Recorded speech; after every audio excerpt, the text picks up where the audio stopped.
What's going on, everyone? It's Mike back again, and this is your debrief. It was Everton 2, Liverpool 0 last night. A game that, I mentioned in the match reaction. I said that it was a game where all the Everton players played well, and it was a game where Liverpool were off the boil. And I wanted to just give you a bit more analysis, basically. The game, I thought, was a good game of football. It was a team that had a lot of the possession and did create chances against a team that was fairly solid, robust, defensively stable. But they just used the opportunities that were created well. And we haven't said that about Everton a lot this season. And last night they were good. It was 6 shots on target, I think it was, and there was goals. And it was just a positive performance all round. So I wanted to really highlight some of the key factors and talk about a few of the people in general. But weirdly, I'm actually going to start this video with Jurgen Klopp. Jurgen Klopp has been involved in numerous derbies at Goodison Park, and Everton hadn't beaten him up until last night. You saw, in my opinion, a broken Jurgen Klopp. And I'm not actually saying this from a positive or rubbing it in perspective. I'm actually talking about this from a football fan perspective, somebody that may look at it from the outside in. But Jurgen Klopp looked broken last night, and I personally think that's for a few reasons. One, I think he's had enough. I think he's tired. But I think he realises he's taken this Liverpool side as far as they can go. When you go back a few years ago and their front three is Sadio Mane, Firmino and Salah, and they're all in their prime. And now you look at that, they've got Darwin Núñez, who they refer to as Captain Chaos. They've got Luis No End Product Diaz, and Mohamed Salah, who he's just not the player he was. I think that he can see that there's a struggle going on in the front three. You look at the midfield where they had an engine room in players like Henderson and players like who was the other lad? Oh, I can't remember his name, but they had an engine room. They have 3 workman type midfielders, and they just don't have that anymore. And I noticed with Jurgen, and I had this debate with John about whether Jurgen Klopp actually respects Everton, and I said he did. And the reason why I said that he respects Everton is every single time he's came to Everton, and it's been annoying for us as Blues, but he's always respected the fact that he's beaten Everton. He's always celebrated it. It's never been something that he's just brushed off.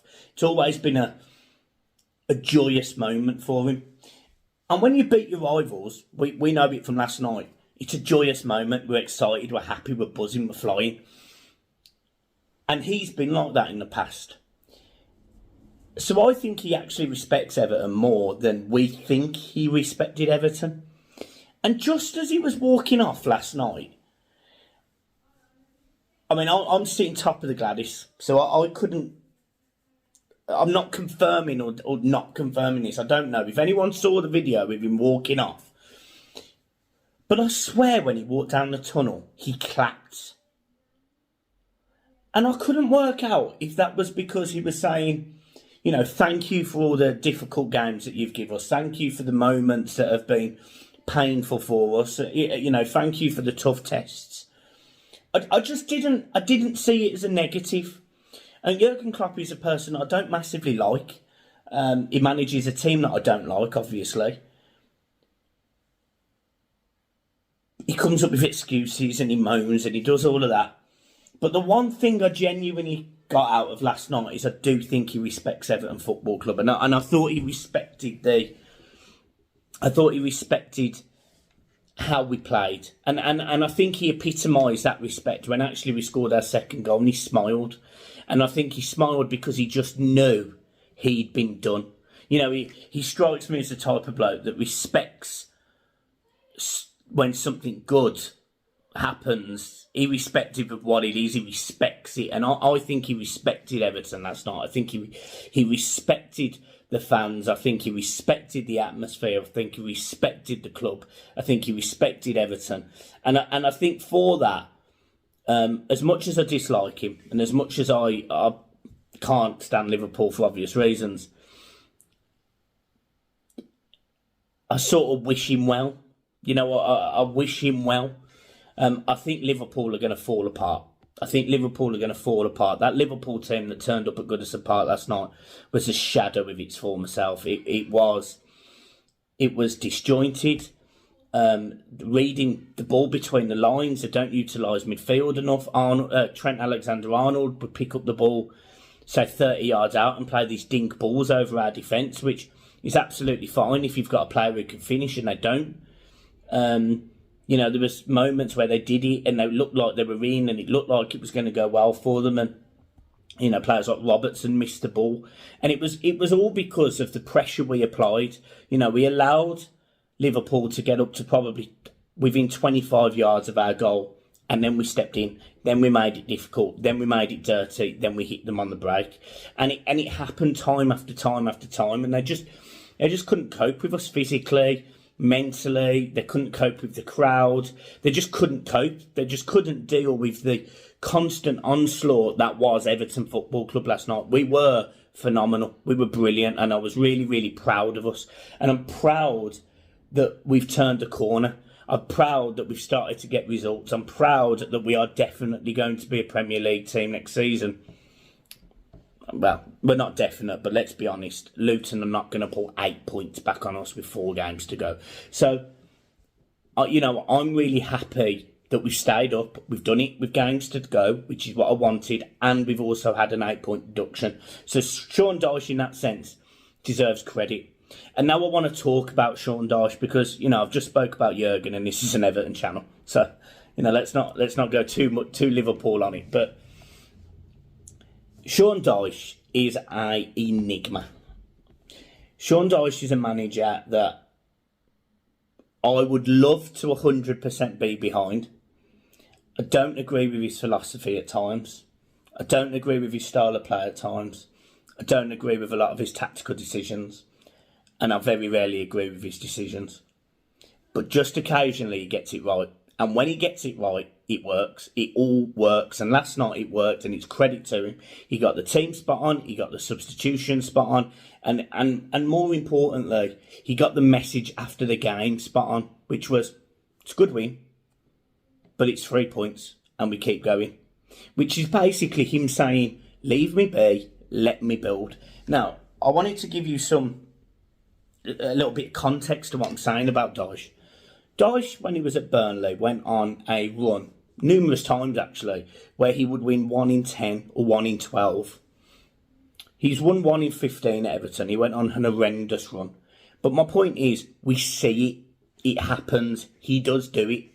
Now, I'm not a massive Dyche in person. Being brutally honest, I'm still on the fence. Well, actually, no. I'm still more in the camp of I'd prefer a new manager at the end of the season. But you do see building blocks. Last night I saw an Everton team that 3 weeks ago I said didn't care, didn't have any bottle, didn't have any fight. And they proved to me that they do. They proved to me over the last 2 games that they've got a little bit of something. And that's something, I don't quite know what it is. There's a sprinkling of quality occasionally. There's a sprinkling of passion occasionally. There's a sprinkling of a little bit of licorice, all sorts really. But they have something at times, something to build from. The other thing that I thought I noticed in last night's game, and again, I mentioned this to John earlier, is this Everton team have now won 3 and 4. They won against Burnley, against 10 men for 25 minutes. And Burnley made it really difficult for Everton. That game could have easily been a draw. We get hammered at Chelsea 6-0. We beat Forest, and let's be honest, they should have had 2 penalties at least. Some people think 3. I personally think 2, but if you think 3, fine. Last night was the only performance out of those 4 games, in my opinion, we absolutely deserve to win. And I don't know whether that was the players for the manager or the players for the fans.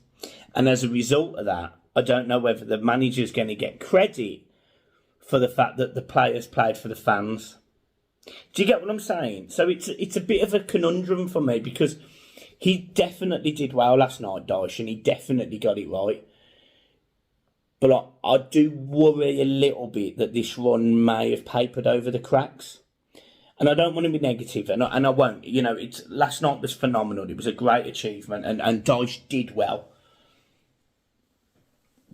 But I just hope that he learns the lessons from last night, and he learns the lessons that maybe he's had, you know, over the last few months, you know, the poor results. And I hope if he is the manager next year, he's more consistent, you know. And I was working it out. There's 38 games in a season, and if you do, you know, 3 times 38, whatever the amount of points is, you know, that's what you play for, you know. What is it, 100 and 104, 114, whatever it is.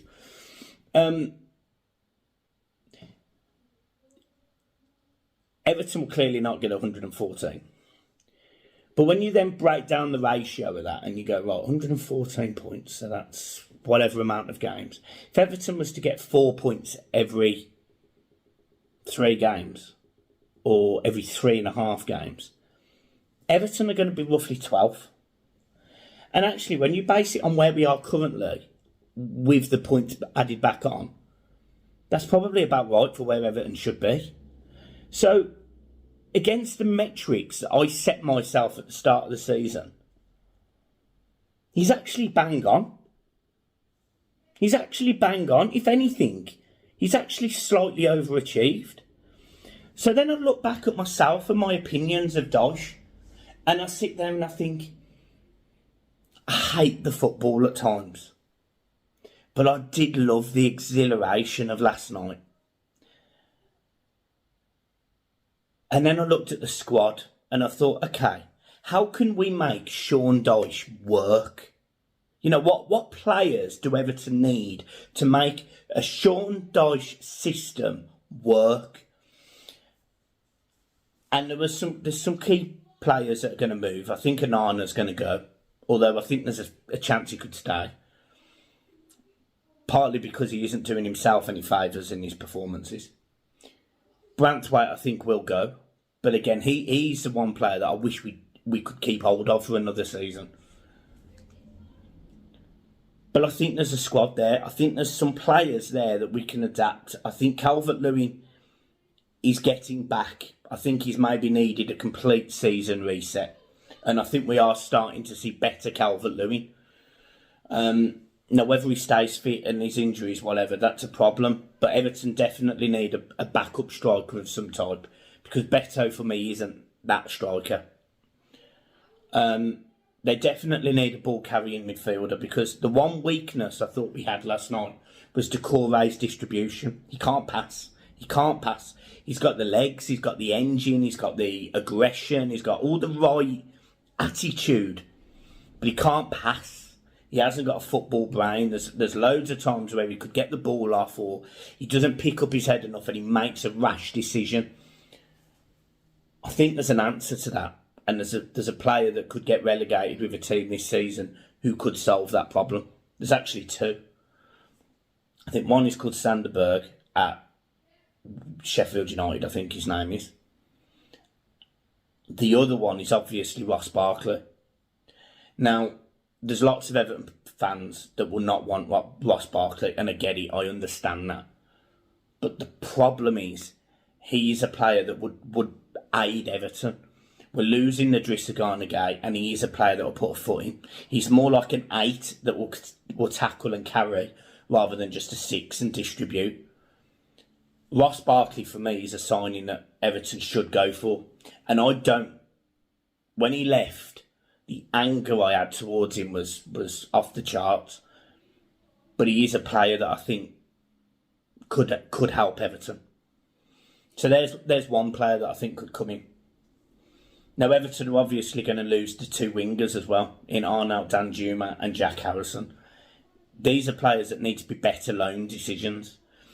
If it is Dyche likes a player. So does Moyes, by the way. If people are on about Moyes coming in, which was what I thought might happen because of his West Ham contract, Moyes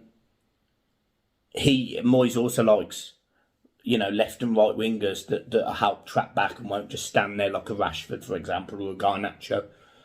And then I was looking at players that could possibly do that. That's so tricky.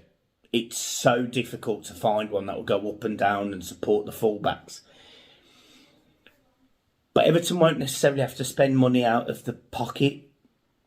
Because of the money they'll get from Branthwaite and other players and wage bill coming down and restructuring of loans, etc. Everton will be financially better off.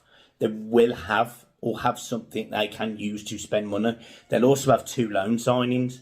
So this Everton team could look fairly decent next season, as long as the recruitment is spot on. Now, again, I've questioned the recruitment in the past. Neil Maupay, who I think will probably be at Brentford next season and off the Everton wage bill. Andre Gomez has been an okay player for Everton. Dele Alli will be gone. Jack Harrison will go. Arnaut Danjuma will go. The wages of players like that will go. Ildrissa, guy Nagai, he will go. So there's a lot of wages coming off the book, and it's just how you replace that. If we sell Branthwaite to Manchester United, do we ask for a Scott McTominay, or do we ask for I don't know, whoever their second choice right back is? Do we do that to replace the Coleman, the ageing Ashley Young? Do you have the bottle to stick with Ben Godfrey, albeit he played fantastic last night? There's so many decisions and questions that need to be asked about this Everton team for next season. I'm actually quite excited to see about the rotation of this squad. But what will scare me is if we get to, say, the end of August and we haven't made any signings, we haven't done anything, we haven't got these players in early. I'm more than happy to sign all these free agents at the start of July, and loans and limited fee players, and bedding them in, getting them into the process, getting them to understand the way that whatever Everton manager we have at the time plays. That's what I want. That's what I need in my life. I need Everton in a very difficult situation, which they've been in for years now. I get it. I need them to be calm. I need them to be reassured. I need them to communicate. And while on the pitch, it's been okay this season, and we're going to be fine. Behind the scenes, it's a mess. And these are the things that, in my opinion, need to change, need to work on, we need communication. We need to understand where our club is going.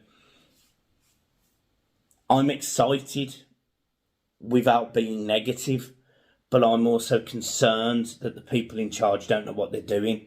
So I need to understand where we're going. At the end of the season, whoever it is, whoever's in charge, whatever's happening, they need to come out and they need to have this chat about Dosh and his backroom staff. And if he's staying, fine. We back him, we support him, but he's got to learn to be more consistent. I think he's got to change his style of play slightly. But he may be capable of that. If he's not, I don't think he'll make it past February next year, if I'm being honest. But I'm happy to go with it, if you get what I mean. Would I rather a new manager? Probably, yeah. Even now, probably. But if he's adapting, then I'll back him. I'll back him anyway. But what I'm trying to say is, if he was to come out and stop making these comments about the fans and fan channels, and he uses the term keyboard warrior to refer to people like me, I think, really. But all we want is the best for Everton Football Club. And if Dyche is in charge of that, then I'm fine with that, as long as he's being open, transparent, he's making what we would seem to think the right decisions tactically. And at times he hasn't. Dwight McNeil has looked great the last 4 weeks. But before that, he looked awful most of the season. Yet he got games over Arnaut Danjuma, even when Danjuma wasn't injured. You know, I don't feel like we've seen enough of Chimiti. Every time Chimiti's come on in the last half a season, he's done something that's made me go, yeah, there's a player there. Even last night against Liverpool, he's got two Liverpool. I think he's got Trent and the new centre half. I can't pronounce his name. He's got both of them on his back, and he's there being strong and aggressive and keeping it in the corner. I'm all for that. I'm all for it. I want to see these players develop, and we're not seeing enough of it. Now, hopefully, once we get mathematically safe, hopefully he does give these guys a few minutes and we get to see them and we get to get excited about next season and what they can do. A lot's got to change, I get it, but I'm excited. I'm eager to go for next season. I almost want to write this one off and go into the next one. And I know people have said, but Mike, we could finish the season really well. We could get another 9 points maybe.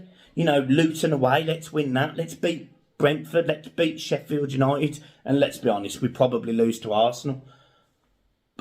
That would be a phenomenal achievement, finishing on, what would that be, 41 points. With 8 taken away, finishing on 49. That probably makes you finish 10th. It would be a good season, bearing in mind, I've ripped Dyche a new one, and so has loads of other Everton fans, by the way. So, last night confused me. It confused me because for the first time in a long time, it felt like Everton. It felt like Everton. It felt like the Everton that I love. It felt like the Everton that was connected to the fans. It felt like the fans were connected to the players. It felt like the players were connected to the manager and the backroom staff. It felt like home. And it hasn't felt like home in a long time. The atmosphere hasn't been great. You know, the all the things around Goodison, it's just... But yesterday, it felt like home. So, guys, I'm leaving it there. I hope you've enjoyed the debrief. I know it's been a little bit detailed, but I just wanted to put my thoughts on video. And I hope you've enjoyed it. A bit open approach, really. And, yeah, I'll see you soon. Keep smiling, and you'll have the match preview for Brentford probably tomorrow now. Peace.